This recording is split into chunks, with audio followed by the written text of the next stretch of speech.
In nomine Patris et Filii et Spiritus Sancti. Amen. Shalom, Aleichem. Magandang umaga sa ating lahat sa panig ng buong mundo. Mga nakikinig at nanonood ngayon, atin naman pakinggan ang mabuting balita ng Panginoon ayon kay San Mateo. Glory to you, Lord Jesus Christ. Si Judas Iscariote, isa sa 12, ay nakipagkita sa mga punong saserdote. Ano po ang ibibigay ninyo sa akin kung tulungan ko kayong madakip si Jesus? Tanong niya. Noon din ay binilangan nila siya ng 30 salaping pilak. Mula noon, humanap na si Judas ng pagkakataon upang maipagkanulo si Jesus. Dumating ang unang araw ng kapistahan ng tinapay na walang libadura. Lumapit kay Jesus ang mga alagad at nagtanong, "Saan po ninyo ibig na ipaghanda namin kayo ng hapunan pampaskwa?" Sumagot siya, "Pumunta kayo sa lungsod at hanapin ninyo ang taong ito. Sabihin sa kanyang ganito ang ipinasasabi ng guro, malapit ng aking oras, ako at ang mga alagad ko'y sa bahay mo kakain ng hapunang pampaskwa."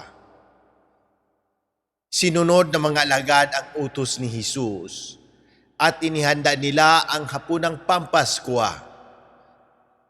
Nang gabing yaon, dumulog sa hapag si Jesus kasama ang 12 alagad.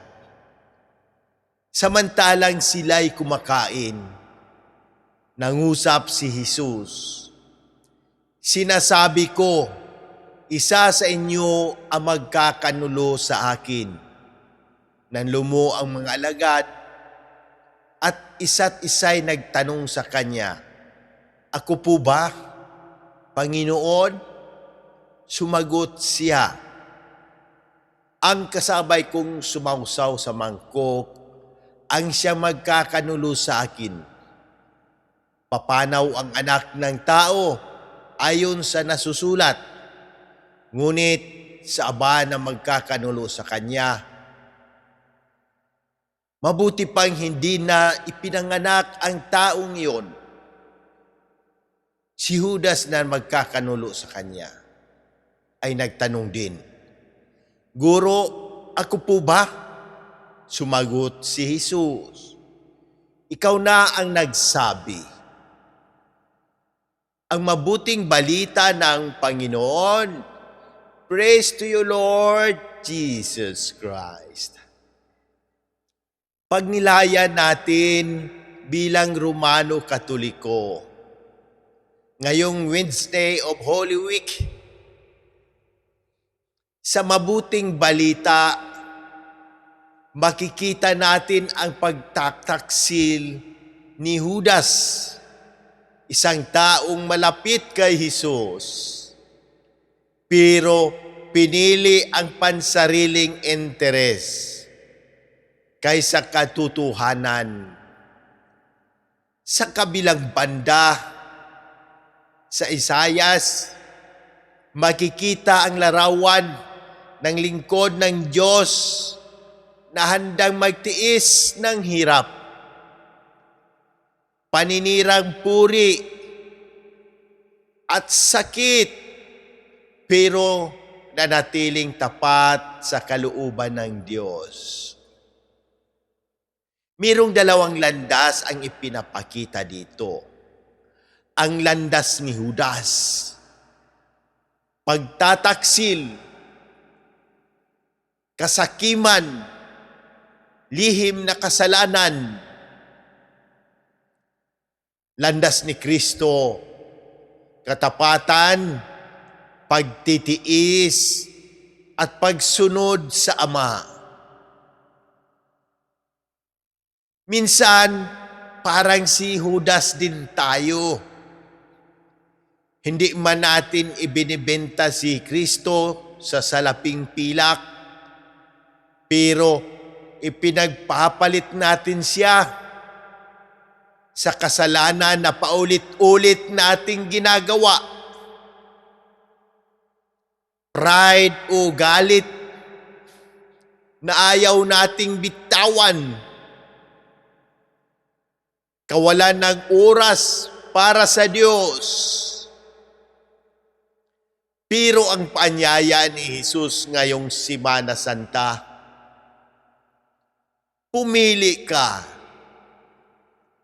Mananatili ka ba sa adilim o lalakad ka sa liwanag? Si Jesus, kahit alam niya ang mangyayari, hindi umatras. Tinanggap niya ang krus dahil sa pag-ibig niya sa atin. Ano ang tamang gawin natin bilang mga Romano Katoliko? Una, magbalik loob, repentance. Lumapit sa sakramento ng kumpisal. Huwag matakot.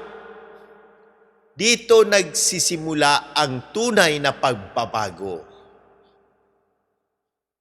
Pangalawa, maging tapat kahit mahirap. Tulad ni Kristo sa Isayas, kahit may pagsubok, manatiling matuwid. Pangatlo, manalangin at magnilay. Huwag lang maging observer ng Semana Santa. Maging participant sa paghihirap at pag-ibig ni Kristo.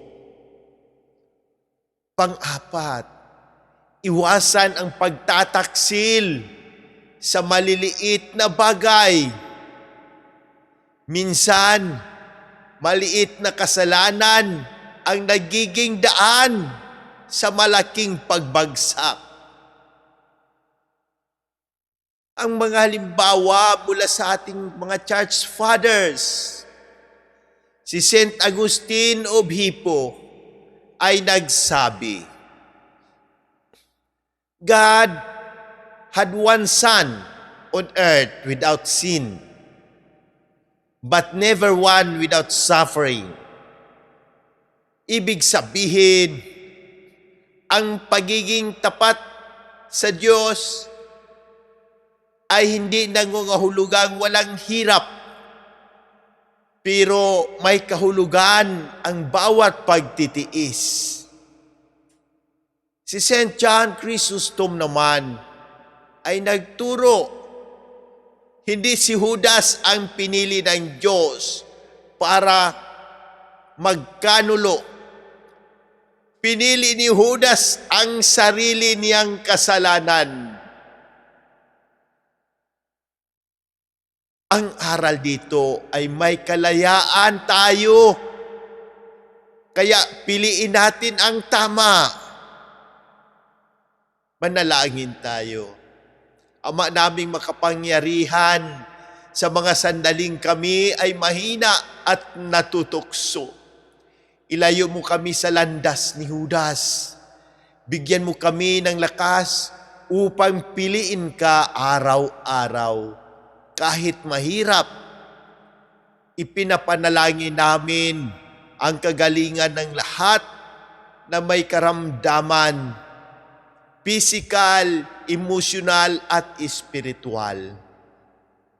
Lalo na kina Monsignor Ismael, Padre Arnel, Padre Ayan, Padre Lorenzo Boots, Padre Cesar, Padre Boy, Raul, Jonah, Adela, Fatima, Raymond Lawrence, Faith, Rino, Rochelle, Irene, at ang buong pamilya namin. Hipuin mo sila ng iyong mapagpagaling na kamay. Pagpalain mo rin ang lahat ng kaparian, ang aming kura paroko, diocesan administrador, Monsignor Claro Kaluya, Sister Sara, Jerry, Erlinda, at ang buong simbahan. Gabayan mo ang aming mahal na Santo Papa. Alalahanin mo rin ang pumanaw na sina Papa Francisco, Janet, Hiram, at lahat ng aming mga mahal sa buhay. Ipagkaloob mo sa kanila ang kapahingaang walang hanggan. Sa gitna ng unos at kalamidad, maging kanlungan ka namin sa pamamagitan ng panalangin at pamamagitan ng mahal ng Berheng Maria. Iligtas mo kami at akayin sa liwanag ng iyong anak na si Jesus. Amen. Ngayong Semana Santa, huwag lang nating tanungin, sino si Judas? Kundi, ako ba iyon sa aking mga gawa? At kung oo, may pag-asa pa dahil ang Diyos ay laging handang magpatawad. In nomine Patris et Filii et Spiritus Sancti. Amen. God bless!